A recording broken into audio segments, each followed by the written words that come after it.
السلام علیکم ورحمۃ اللہ وبرکاتہ۔ امید ہے ناظرین کرام آپ خیریت سے ہوں گے۔ معزز ناظرین کرام، بریلوی علماء کی طرف سے بار بار یہ اعتراض کیا جاتا ہے کہ علماء دیوبند اس بات کے قائل ہیں کہ اگر نماز میں نبی صلی اللہ علیہ وسلم کا خیال آ جائے تو نماز فاسد ہو جاتی ہے۔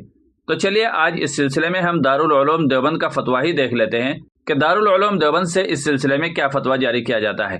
اس سے پہلے آپ سے گزارش ہے کہ اگر آپ نے ابھی تک ہمارا چینل سبسکرائب نہیں کیا ہے تو سبسکرائب کر لیجیے گا اور ویڈیو کو دیکھنے کے بعد شیئر کرنے کی کوشش بھی کیجیے گا۔ تو چلیے پھر فتویٰ دیکھ لیتے ہیں۔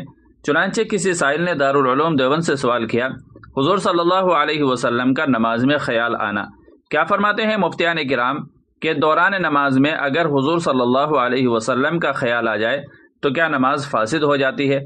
دارالعلوم دیوبند کی طرف سے اس سوال کا جواب دیا گیا، حضور صلی اللہ علیہ وسلم کا نام نامی اسم گرامی دوران نماز بار بار آتا ہے، تو آپ صلی اللہ علیہ وسلم کا خیال مبارک نماز میں کیوں نہیں آئے گا؟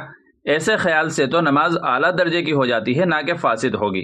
البتہ صرف ہمت کو محققین علماء تصوف نماز میں منع فرماتے ہیں۔ صرف ہمت ایک مخصوص علاج ہے وساوس کا، اس کا بعض لوگوں نے دانستہ یا نادانستہ ترجمہ خیال کا کر دیا ہے جو درست نہیں ہے۔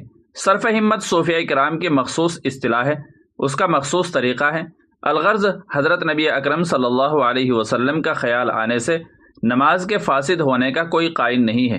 شیخ المشائخ حضرت مولانا محمد اسماعیل شہید رحمۃ اللہ علیہ نے اپنی کتاب صراط مستقیم میں اس پر مفصل بحث فرمائی ہے، اور اس کتاب پر بعض کرم فرما لوگوں نے جو اعتراضات بیجا کیے ہیں ان کے بالتفصیل مدلل جوابات عبارات اکابر فتاوی محمودیہ میں موجود ہیں۔